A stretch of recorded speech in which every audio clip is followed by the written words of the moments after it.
checking in after a week of driving the VinFast VF8. So far I've put 648 kilometers on the odometer. On this current charge I have 227 kilometers remaining, but for the past week it's been an amazing drive. Admittedly checking in with you a bit later than I thought, but it's been a busy week, and as I say, no issues, no problems.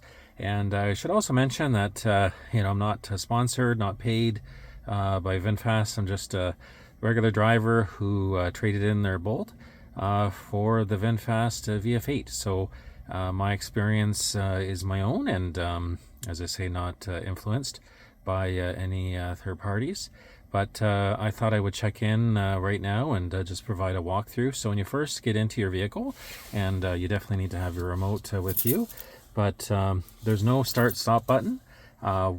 So essentially, to start your vehicle, like it says here, press brake to start. So I'm going to do that right now, and then it will go through its initial diagnostics here. As you saw, the speedometer went up to 300, back down, all the different warning indicators came on. So it's sort of its self-check. Of course, you get the fasten seatbelt warning. It's also very nice prompts you hear, like a lot of vehicles, depending on the outside temperature, whether or not there could be ice on the road.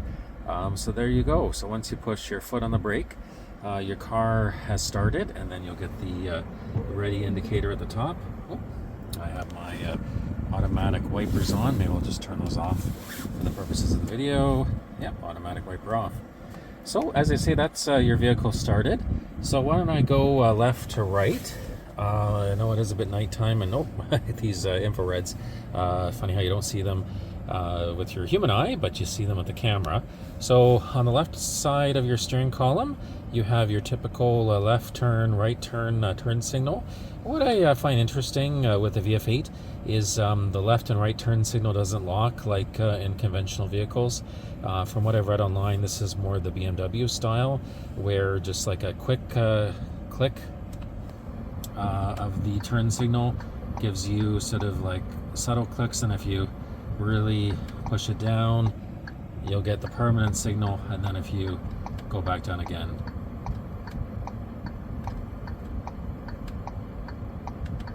you'll stop it there. Yeah, so just a subtle tap, sorry. Yeah, so that's that. You have your high beams, of course, and I haven't really checked in to see what BC is yet. I'll maybe fill you in a future video. So that's your left control. Not a lot of controls on the steering column, or sorry, beside the steering column. I'll go through that a bit later as to why and how they've been replaced with these quick launch indicators. But again, on your left side of your steering wheel, and don't disregard this. This is showing up because I'm doing a nighttime video, but this is just strictly infrared for the ADAS or the autonomous driving features of the vehicle. But this arrow control here serves many different functions depending on the mode you're in. What I think is great is if you're listening to music or your Spotify, plus and minus increases the volume, left and right changes tracks, or if on the radio it changes your radio stations. That's great. Of course, this is to hang up your phone. This is to answer your phone, or to enter into your voice assist commands. SRC is your source, so by pressing that you can choose between Android Auto, Bluetooth, Alexa Music. So that's just where it was, so I'll leave it there on default.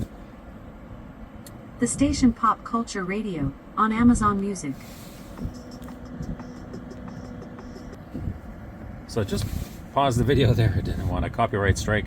Yep, I gotta be careful there, but if you say the magic word, she'll wake up and play a video for you.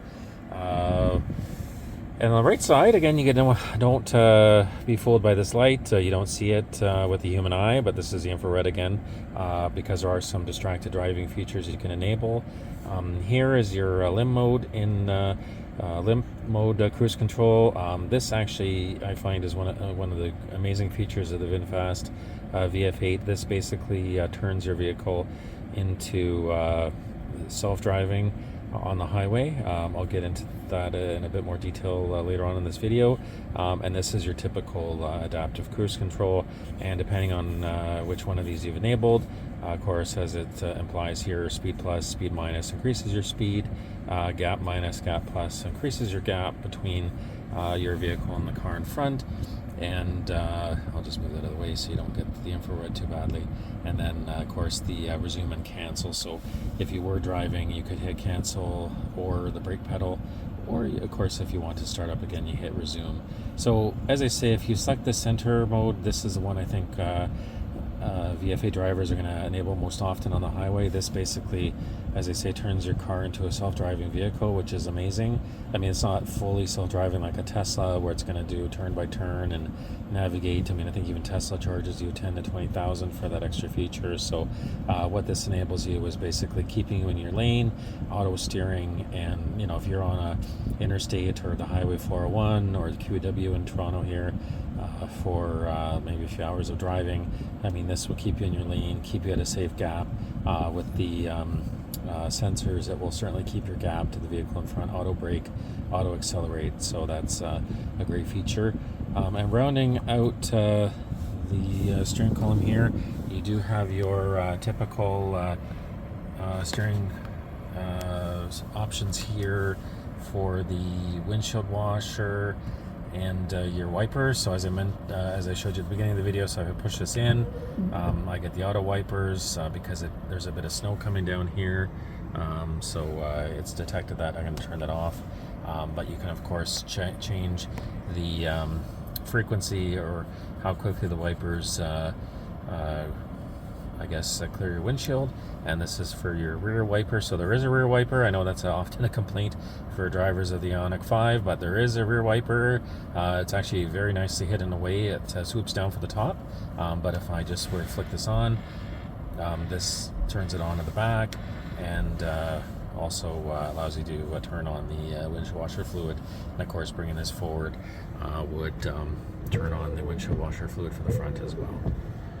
So very straightforward, standard controls for your windshield wipers, front and rear, that you'd be used to. I hear as well they've kind of borrowed this or acquired the rights to this from BMW. So if you're a BMW driver, this may be you may be familiar with this already, but very intuitive, easy to navigate windshield wiper controls. And can't forget to mention the heads-up display. I've got it enabled right now. Of course, I'm parked, so not a lot of options here are being displayed, but it's showing me my range, it's showing me in park. Another cool feature of the VinFast VF8 is it does read your the street signs that you pass, and it's amazing. Like literally, you cross a street sign that says you know, you're going from 60 to 50, and it says maximum 50. This indicator both here as well as here on your vehicle will show you that you're going maximum 50. So it's amazing how it's actually able to pick that up, read the sign. The display here as well on your dash infotainment screen will even show you stop signs. So it's a very clever system that they built into the sensors that are mounted behind the rearview mirror here. So, oh, and I should mention that on the heads-up display, and I'll show you a bit later on this as I give you the walkthrough, on the left side of the heads-up display, you would see some information on your turn-by-turn directions. So if you've entered a route, and this works with Waze, Google Maps, even the built-in navigation, it will show you turn-by-turn directions. So that's great. You don't have to look at the main screen. You can just keep looking straight ahead and know where you're going. So back to the infotainment screen here. This is where you'll probably spend most of your time making some adjustments in your settings. So as I mentioned here, your odometer at the top, that you can't change. It's always going to be increasing as you drive. The only thing I guess you can change is the units to go to miles if you cross into the United States, or vice versa. If you're in the United States and want to cross into Canada, you can change this to kilometers. and that's your range. You do have a setting to change this to percentage, but I don't know why you would, because I mean, you'd want to know your kilometer range more so than say it telling you that you have 30% range remaining. At the top here, the V is obviously the logo. It doesn't do anything, but it's nice that they've added that there. You have your time at the top. This Captain 01 is what I've named myself, so that's my particular profile, and this is where all my settings are saved. So to show you here, personalization. So my steering wheel, I can adjust the tilt, the location up, down, even the side mirrors and the driver's seat. So I saved all these settings, and maybe I'll turn into the camp mode. Sure, I'll go into that a bit later as well. But what's happened there is because I've been sitting in the vehicle and I haven't actually changed into gear, it's given me the option to change into a camp mode, or essentially turn the vehicle off to retain the battery power. So I'll explain the camp mode in a second. But so these are your personalized settings, and it's all based on this remote control that I've synced to the vehicle. So it knows that when I unlock the car, or if I have this key fob in my pocket, that these personalization settings get retained and get automatically adjusted for me. If my wife, or let's say another driver, even your child, say, or teenager, I mean, or adult child, was in the vehicle and had a different remote, they could set their own profile. The VinFast would know, you'd sync it here to the remote control, and it would also auto adjust to them. So that's great if there's people in your family or different drivers with different preferences. You have that ability to change the personalization. Some other options under the profile, of course, is you can set your own individual privacy settings. You can also get into some driving statistics, your history, and you can get into some other details of just essentially all your profiles or a guest profile. And then the top right there is just a phone, so that's the name of my phone. It's synced. This headphone, I won't click it now, but this would connect you, and a lot of people might not realize, but this headphone here connects you to the VinFast concierge. So if you ever have any questions about your vehicle, or have any issues, or need some guidance, that will connect you through your own cell phone if you haven't connected to VinFast. And of course, because it's just me in the vehicle, the passenger airbag is off. So unlike a lot of vehicles where you get some indications at the top of the vehicle, the passenger airbag notice is here on the top right side of the screen. I'll show you here, and maybe I'll have to turn, I guess I can't do that right now on the video, but maybe I can do it now. Yeah, there. So there's an SOS button. So this does not use your phone. This actually does use the built-in eSIM of the vehicle. So this is an SOS button. There's no charge for this service, which is great. So I take it for the 10 years of me owning the vehicle, or the 200,000 kilometers on the warranty. Now, if you have any issues, need help, any assistance, SOS there will connect you through the eSIM. The only thing to keep in mind there is, because it is based on the Bell Canada network here, of course, you're at the mercy of Bell's coverage. So if you are in the middle of the wilderness and you can't get Bell service, you're likely not going to be able to reach anybody on this SOS. So just something to keep in mind. But back to the infotainment. So we've covered all the options along the top here. So the left side here I like to call sort of the quick reference options. So this would be normally maybe physical controls in conventional vehicles. So for example, we have the option of selecting auto headlights, turning our headlights on, parking or off, as well as manually turning on your fog lights. Pretty self-explanatory there. Your mirrors here, as I mentioned, your controls over here serve many different functions depending on the setting you're in. So if you select left or right, you can adjust your mirrors up, down, left, right. Also a neat feature is that if you're parked somewhere like I am right now, and you want to fold in your mirrors, you can hit fold both, and the mirrors fold in. So that's nice. So in case you are worried that somebody, while you're sitting in the vehicle, might brush up against your mirrors, or cause some damage, you can manually fold them in. It does fold in your mirrors automatically when you lock the vehicle, but this is just for, I guess, if you're sitting in the vehicle, maybe in a parking lot while you're waiting for somebody and you want to fold in your mirrors. But I'll unfold them back out. Even if you forget to unfold them, like I just did, it will of course fold out the mirrors when you shift into a gear. The next quick reference or quick control, I'd like to call it, is the steering wheel position. So yeah, you essentially left, right, up, down, tilt, pull out, and even if you want to turn on the heat, there's another area as well where you can turn on the heated steering wheel, but again, self-explanatory. And once you actually do make these steering wheel adjustments or even the mirror adjustments, it will also prompt you along the top here. Do you want to save that to your profile? And typically you'll want to say yes. So that's very handy. The next one here is your heads-up display. So this is where you can change the position of the display. So I'll just zoom in here, and again, using the lefts and the right and the ups and the downs, you can see here I can adjust it. Of course, eventually you get a bit out of range, but my preference is sort of this setting right here, kind of at the lowest, but sort of nice view right out as I'm driving. So I'll just hit OK, save that setting. But another need to just give you an overview of what the display would look like. So as I mentioned, your street name, kilometers to that turn, your speed, as well as your range, the speed limit sign that is detected depending on the cruise control setting that you're in, and this of course is when you've entered into the ADAS self-driving. It's showing you your gaps. This is giving me 4 bars, so I have the greatest gap between me and the car in front. I think that's a very safe position to have it in. I mean, you can decrease that gap, but then of course you're relying more and more on the vehicle to keep your gap, which should work flawlessly, but again, it's sort of personal preference. You can change the color, so I have it on green right now. Green in terms of this color here. You do have the option of cyan or white. Green I think just is nice, but it's all personal preference.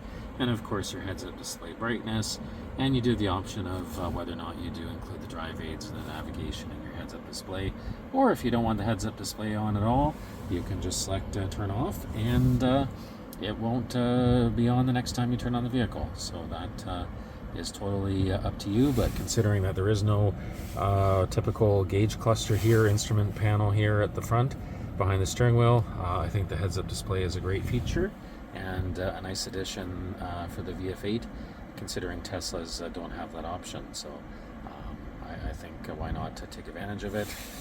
This as well, quick reference, as I call it, is for your sunshade. Now it is nighttime, but you do have the option of opening the glass all the way, so it's closed, so that's why the blue is all the way, and same with the shade, so the shade is closed as well. I do have the option of opening the shade, and then the vent, of course, if I want to vent the glass rather than opening it all the way. Something I'll mention, and to me, I don't think it's a bug. Some online have referred to it as one, but if you do have the auto wipers on, and even though your sunroof is closed, like the glass is closed, but you do have your shade open, maybe you just want to get some natural light in, it will close the shade. I suspect there must be some kind of built-in safety feature that when rain is detected, it's closing both your sunroof and your shade. Maybe future updates will only close the glass or check that the glass is closed and keep the shade open, but in case you're wondering, yep, if you do have it on auto wipers, the shade will close as well as soon as any type of moisture is detected. Anyways, from what I read, that's intended based on the current configuration. I don't mind it myself, but if others have commented it might be a bug, so you never know. Maybe future versions, maybe that becomes a setting or it changes. But in any case, that's the sunroof. We'll exit out of there. I guess I should also mention that by default here, you do get the, I guess I would call like the VinFast navigation. You also do get some quick app access to Android Auto, the media, or the internet, EV. You can change all these, and you really just tap and hold and move them around. almost like you would on your phone, and this is just your audio there, so you can play or skip depending on whatever source, audio source you're into. But I'll get into the Android Auto and some other features a bit later in the video. At the bottom here, on the left side, if you tap the vehicle icon, this is where you get into some additional quick controls. So electronic stability control is on by default, your ambient light brightness. So the other nice thing is being nighttime, and I've changed it now to blue, so you get this really nice blue ambient light. So I think that's a great brightness that was set by default. So I think that's good. Display brightness you can change if you really want to reduce chimes. I've heard earlier versions, I think earlier software firmware had a lot of chimes. I haven't noticed or noticed the chimes to be annoying, so I haven't felt the need to go into this reduced chime mode. Park assist chime, again, I haven't enabled that. Wireless charging, that's this charging pad down here. I left that on. I think that makes sense unless your device doesn't support it, so maybe you can then turn it off. So here we are in different modes, and when I was investigating and doing some research, I didn't find a lot of information online about pet mode, camp mode, or even valet mode. I was particularly interested in the camp mode and pet mode, but I'll start off with camp mode, considering that's the mode we're in right now because we're sitting in the vehicle. So as camp mode implies, this would be like at a drive-in, you want to listen to the radio, watch a movie for a couple hours. You're essentially using your main EV battery as well. I think one of the reasons why there was that prompt at the beginning, do you want to shut down the vehicle or enter into camp mode? My understanding is a lot of that initial power is running off the 12-volt battery, and if you can imagine, there's a lot of then heavy load on the 12 volts, so it makes sense to either turn the vehicle off or put into camp mode, where you can then run off the main EV battery. But camp mode, as it implies, allows you to sit in the vehicle. You do get your full climate control access. You are able to control the audio settings here. So it, I guess as it implies, I mean, if you really needed to, you could sit in the vehicle. There's 223 kilometers in the range. I haven't really worked it out how much usage it would draw for keeping the vehicle on overnight. I think the heater and the air conditioning certainly would run and would use a lot of power, but I suspect you could get well through the night and into tomorrow, or even longer in camp mode. I did read in the manual, though, that in camp mode, I believe around 25%, it will turn the vehicle off. And I think that equates to about 100 kilometers or so, or less, maybe even 70 kilometers, but just something to keep in mind. Pet mode, so this would be if you had for your pet. So we have our dog Winston. So what's interesting too, and I've kind of figured this out, so even though I've set the temperature here to 20 degrees Celsius, the pet mode here is mentioning that pet mode is active 21.5. So I suspect, and this is my deduction, is this is the current temperature inside the vehicle right now, and this is what the VF8 is telling you that it can safely maintain. And I think it's doing that as a safety feature, because if I reduce this temperature, say, or increase this temperature to 25 degrees, and let's say there's an issue with the heater, and you think your vehicle is warming up to 25, but for whatever reason the vehicle can't maintain that, it basically wants you, before you leave the vehicle, to ensure that you're comfortable with the temperature that you've set. So just as an example, like if I really drop the temperature here, I've seen that this will actually auto adjust accordingly based on the different sensors.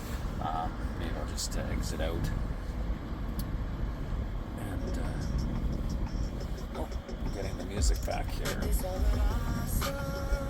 So there we go. Quick mute here. So their button here, it looks like it would actually turn the vehicle on and off, but no, this is for your radio. So this mutes if you push this once, and then you get the turn dial for your volume control. I'll cover this off, or maybe while I'm here, I guess you do get the options for your hazard lights, four-way flashers, and this is where you lock your doors.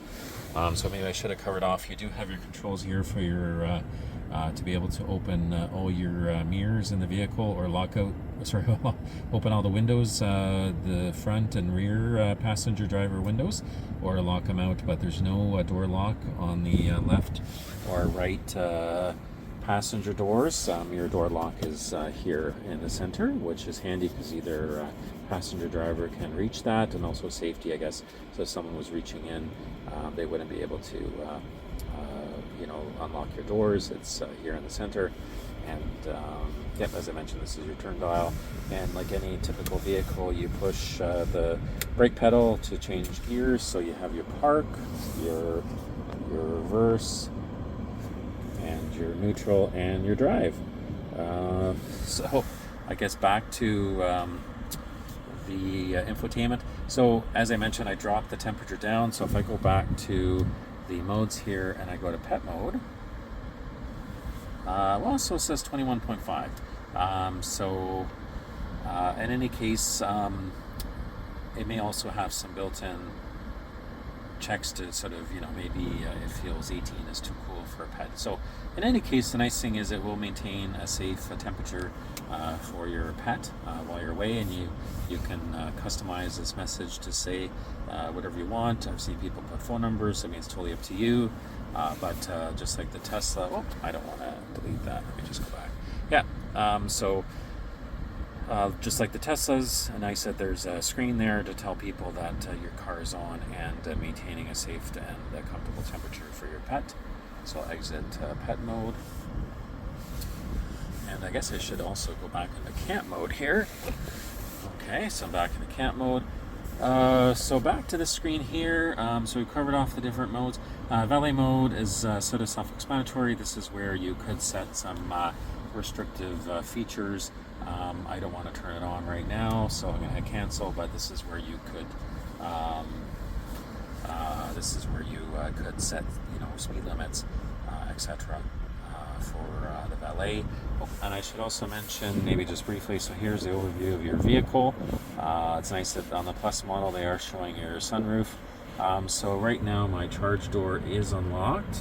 If I did want to lock it while I'm sitting here, I have that option. It also locks automatically when the doors lock. And because I have the Plus model, it will also, I have this ability here to open the hatch right from the screen or from my remote control. So those are those settings. Drive mode. Again, this is your driving style, so I like mine in Eco. I find that gives me the best range. So that's Eco. Normal, again, would sort of be a compromise between Eco and Sport. And Sport would give you the least range, although still would be pretty decent. But Sport would give you sort of the peppy. When you push the brake, you get your best acceleration from zero or from stop. So totally up to you. But I have found that in Eco mode, it does take a little bit of time. Not, negligible, but just to start speeding up from if you're at a stoplight or stop sign. But totally, you just get used to it. I haven't found that to be an issue. Creep mode. So what's interesting in the VF8 compared to say my Bolt is when you do take your foot off the brake, unlike the Bolt, which would keep your vehicle somewhat stationary depending on gravity. Creep mode. So if this is on like a conventional internal combustion engine ICE vehicle, creep mode would slowly move you forward, or if you have it off, then it actually moves you back. So this is again your personal preference. And same with regenerative braking. I have it set on high. I like to maximize the essentially my greatest range possible. So I keep mine on high, which you do feel it. You basically, when you're taking your foot off the brake, you're using the engine, so to speak, to slow down the vehicle. So I do like keeping that on high. Your other option is low. So I've gotten used to it, and it does take a bit of getting used to for people that maybe are driving an EV for the first time. So again, it's Up to you. I have found that some of my passengers mention that they get a bit car sick in an EV. So I think if that's the case, you may want to keep it on low, because I think the regenerative braking is maybe what they're feeling for whatever reason. So the motion of the vehicle stopping maybe more abruptly than they're used to takes some getting used to. So that's drive mode. Cameras here at the bottom, the camera icon, sort of self-explanatory, but this is where you can change, more so when you're stopped, but check all the different cameras off the mirrors, even towing. So I think towing features are going to be coming later once the tow hitch is available, but you get a tow camera, you even get the rear camera, and then of course you get a 360 camera, which is neat, where you can move around your vehicle. So it's basically piecing together this image based on your different cameras. So that's pretty cool. I'll exit out of the cameras, exit out of driving mode. So here we are here, climate control for the seats. So again, in the Plus model, you have the option of both heated and ventilated seats for all 4 outward seats. So your front driver, front passenger, and rear passenger, rear driver. So that's pretty neat. You can 3 settings on heat, 3 settings for cool. This is also where you can turn on your heated steering wheel, and of course if you just want to quickly turn the seats off, you can do that from there as well. It will turn the seats off, of course, when you turn the vehicle off. This is your climate control, so hitting this or adjusting it here allows you to change both the passenger or the driver climate. This is your fan speed as well, so it's set on 5, and I have it set blowing off the middle vents. It just defaults away, but you can set on auto to maintain the temperature. Air conditioning as well will come on depending on your setting, and you can choose whether or not the air comes in from outside. The other nice thing is there's a built-in ionizer, so it helps refresh the air and sync. So what that would allow me to do, that if I had this passenger on 20 and myself, the driver, on 18, I hit sync, it syncs to the driver temperature. So and it will always keep them both in sync, as you can see here. So it's just, again, another setting change, and of course you can adjust where the air comes out, either the defroster, the floor, or the middle, and you do have those rear air vents as well in the back seat, which is great. The other neat thing is you push and hold, you can actually navigate too between these different temperatures, so you don't have to hit the up and down arrow. So let's say I want to drop this to 19, I let go. Oh, I guess I must have moved one last position at the end. Oh, I guess my fingers are playing tricks on me. Anyways, you get the idea. It's there we are, 19. And again, for the passenger, they have the ability to make their adjustments on this side here. And front windshield defroster, rear windshield defroster, again, self-explanatory. So those are your settings on the bottom. Rounding out the bottom here is the what I like to call the VinFast apps. So this takes you into the VinFast app library. This is not Android, or at least if it is, it's a version that you can't install any of your own conventional apps, but this is where you can get quick reference to the manual, your CarPlay, your phone, your EV.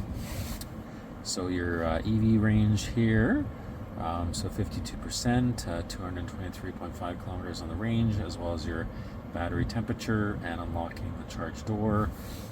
You do have some additional settings here for charging. So this is where you can check if you want to only charge to 80%, and also too on the display if you want it to show the percentage or kilometers. So again, it's totally up to you.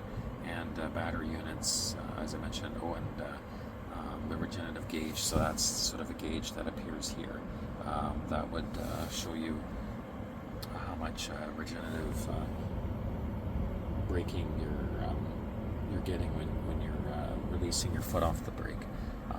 So again, just all personal preference. Back to the VinFast apps here. So media, is where you get access to your radio and your different audio settings. TuneIn is an app which seems to be more like an internet radio, so that's subscription based. I imagine that's the equivalent of a Sirius XM option. Drive aids, so you may spend some time in the drive aids. So this is where you can turn on or off the traffic sign recognition. To be honest, I don't know why you would turn this off, but maybe if those warnings or if you're speeding annoy you, you can turn those on and off. Speed limit warnings. When I did pick up my vehicle, I was told that they're working on setting this offset to be greater than 10 because if you're driving on the 401, going 10 over the speed limit isn't that unusual, especially if you need to pass somebody. If you do turn this off, you do get a little warning indicator here that perpetually stays on. So, but I don't find the chimes that annoying. So even it in the current state it's in isn't too bad.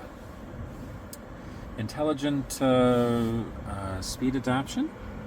So this matches the speed to the speed limit. So again, you can set that here as well. So I guess it's also tied into the street sign recognition. So if you really did want to force the vehicle to slow down to say different speed limits, you do have that ability.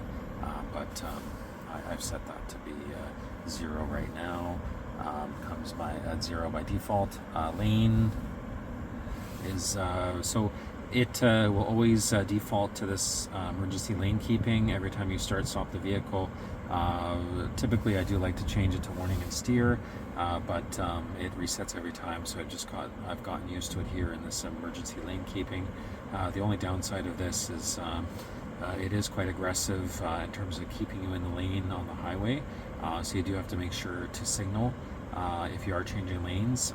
I've heard that some people are worried that if you do have to swerve last minute for some issue, you'd really have to fight the vehicle. Thankfully, I haven't had that issue.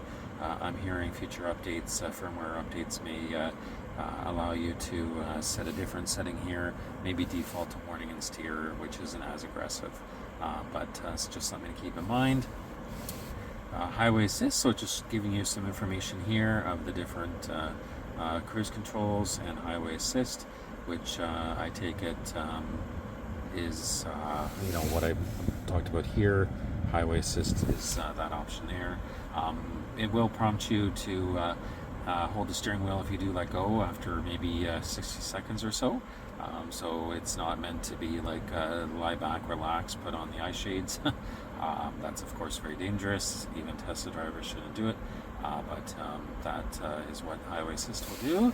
And camera, you do the option of auto display. So if you're turning and you're below 15 kilometers, you can turn it on. So that might be handy if you're turning into a driveway. Maybe if you're running a corner and you want to make sure you miss the curb cut, that could be handy for you.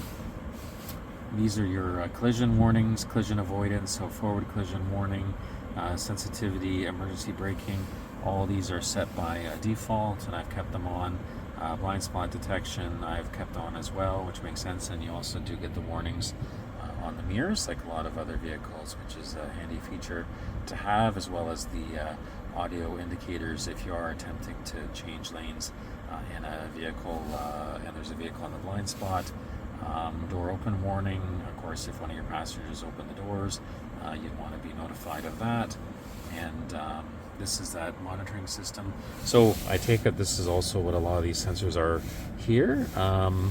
So thankfully it defaults to off, but I guess if you want to be safe, or let's say you're driving through the night and you wanted to set these on, you can do that, which is a nice feature to have.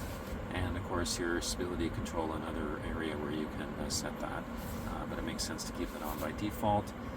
Rear cross traffic alert, so yes, why not have this on? Use the sensors to alert you if there could be a vehicle crossing your path. And smart parking assist, so this is neat. Again, it detects low curbs or maybe some curbs you can't readily see, so that's another nice feature that you can turn on and off based on your driving preference. So we went through the driving aids, EV. Owner's manual is just again a quick reference into your owner's manual, which is nice. You can also search it there if there's something you weren't sure of. So it replaces sort of the paper copy in your glove box. And again, a lot of these apps come by default. There's some games. This one here I won't say because then she'll wake up. But that's pretty neat. The other cool thing too I found is there is internet, and in Canada at least, it is using data off the Bell browser.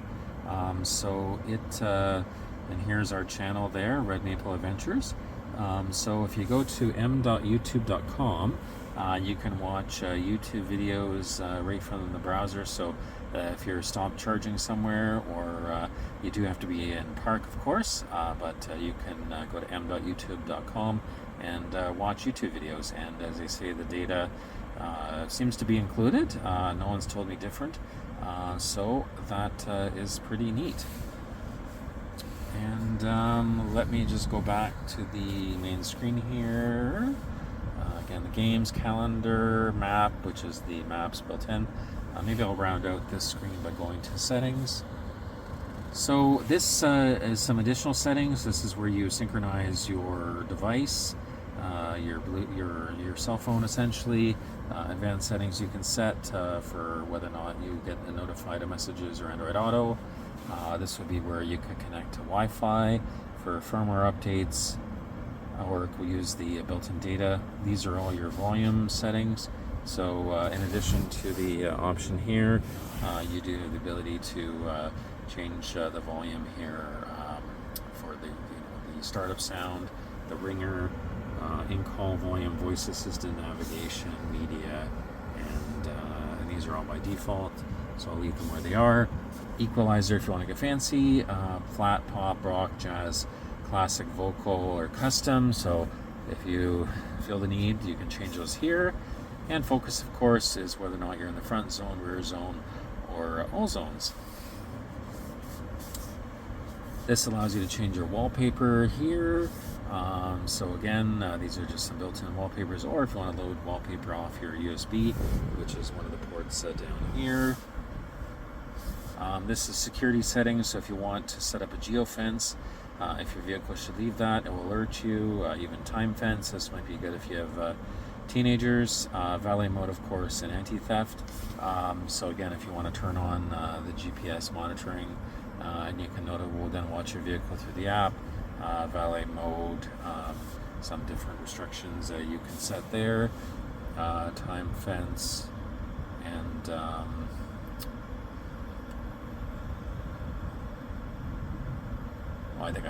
I guess if you do hit the odometer, it does allow you to change to a trip odometer like a lot of vehicles, so trip A, trip B. So I'm just going to default out of that, but that's a neat feature I just discovered. So yep, you do tap your odometer. That's how you can do your traditional trip A, trip B tracking. So let's say you wanted to track your miles, maybe you're claiming mileage for work from point A to point B, you can easily set that and reset it there off just tapping the odometer at the top. Yep, so time fence, geofence. These are your seats, so easy access on. So when the vehicle gets put into park, it will adjust the seats to allow you easy egress from the car. This one you can turn off, but then you get warned that based on your region, you should keep this on. So I left it on. Side mirrors. Fold in when locked, so again you have that option. Auto tilt when in reverse, so again this right hand passenger mirror will tilt down to show you the curb, which is another neat feature. Doors, so again if you want to activate the kick sensor front of the bumper, that's a neat feature as well to open the rear hatch if your hands are full. Key fob either unlocks all the doors or just the driver door, and auto unlock when you go into park, do all the doors lock. I like that feature, so I said yes. And lock unlock feedback is just lights, but you do the option of doing horn or both or nothing. Wipers, so auto rear wiper. So it's this again can activate automatically when necessary. I suspect it's sort of off the maybe the sensors for the front wipers. And this is service mode, so this is if you need to change the wiper blades. This is where you would do that, so they can move the wiper into a more easily accessible position. Wireless charging, so another area where you can turn this on or off. Another area here, which you might spend a bit of time, is your light settings. So your dome light on, off, or auto. I have it currently set to off, but if you had it to auto, the lights here above, hard to tell here, but above the passenger and driver seats or in the rear would turn on automatically for you. And your exterior lights, so again, automatic high beams, welcome lights when you unlock the vehicle, and follow me home. So again, as you exit the vehicle, how long your lights stay on, and you have the option of leaving these lights on for say 30 seconds up to 2 minutes or 120 seconds. And running out the light settings is of course the ambient light. So I have it set on blue right now, which is great, but you can certainly change to any color in the spectrum, and it will adjust in real time. And you can certainly adjust the brightness as well, so it's a bit darker. Again, more of a pinkish. I like it on blue here, so let's just go back to blue. There we are. Yeah, no, I think that's a really nice setting, really nice blue. So I'm going to keep it on that, but you also have the option, I think, to change these settings to blink, so it will cycle through. To be honest, I think I would find that a bit distracting, but personal preference. Wave, so I think I suspect it goes around, all around the vehicle to create a little bit of a wave effect. And Morse, so I guess that kind of Morse code. It's just going to blink in Morse code fashion. So I'm going to set it to none, back to how it was. So that's your lighting control. These are your region. So the region is set for me in Canada. If you do want to change your region, you can easily do that here. Nice that United States is right off the top. To be honest, I don't know how quickly you'd get from Canada to France, Germany, Israel, Netherlands, Vietnam. But these regions are available. So there you go. I suspect Canadians and Americans will be going between Canada and the US. I love to think that I could drive my car to France or Germany, but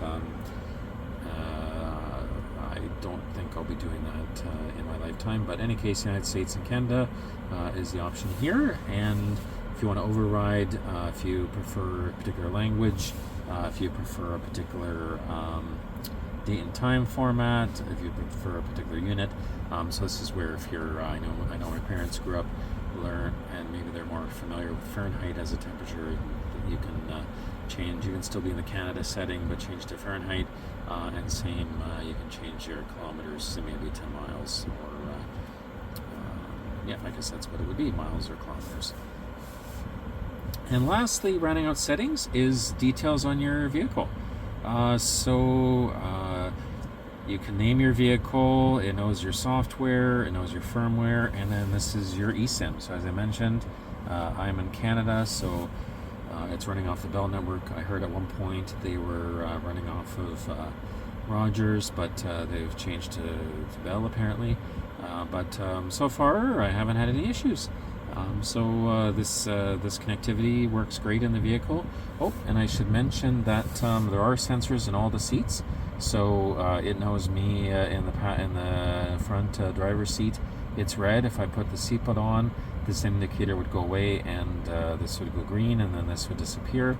But the other nice thing is that if you have your backseat passengers or your passenger in your passenger seat, if they're not buckled in, it will warn you as well. But this is great for your kids to keep track of whether or not they're buckled in, and they stay buckled in. If they do unbuckle as you're driving, it will warn you accordingly. So that's another great feature. And it goes without saying, but built-in wireless Android Auto. So just launch it here.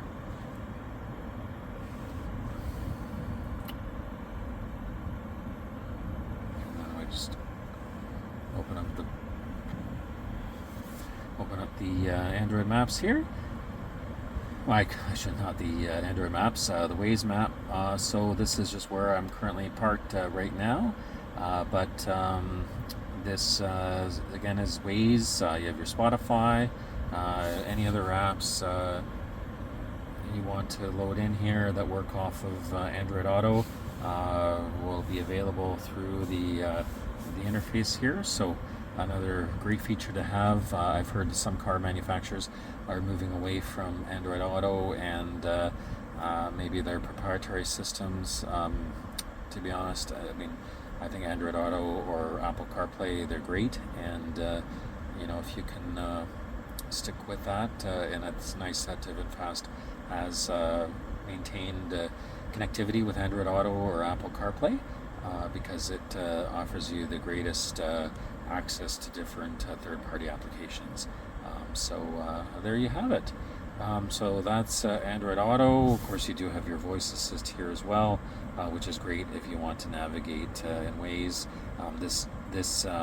It knows whatever app you're in, so it will adjust the voice assist to that particular app.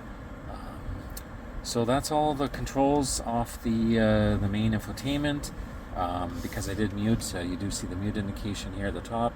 4G is just the eSIM connectivity, and I think I've covered all the bases here. So again, a great week of driving here, and I guess sitting here I've lost a few kilometers just using the air conditioning and on the screen, so that might give you a bit of an indication of camp mode. Maybe every hour you might lose 1 to 2 kilometers. Because my video here shows that I've recorded about 51 minutes so far, but and of course you do get an indication here of whether or not you have a message and your signal strength, and my battery's running low on my phone, so better take care of that. So I'm going to head on home from running this errand, but I hope this was helpful, and again, great week with the VF8, and here's to many more ahead. Thanks, and please like and subscribe.